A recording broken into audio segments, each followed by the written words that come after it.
ઘરની બનાવેલી ખારી સિંગ ખાવા. સિંગ નાખી દઈએ. મારી પર નિમક નાખી, એમાં ખાટી સાસ નાખી. આને 2 કલાક નમક ને છાશ માં 2 કલાક રાખી મૂકવાનું, ઢાંકીને મૂકી દેવાનું એમ ને બા? ઢાંકીને મૂકી દે.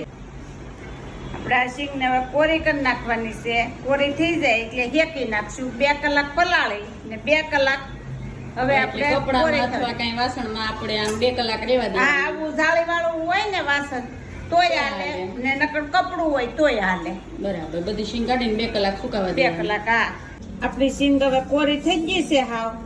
હવે એને નિમક નાખી ને હેકી નાખી.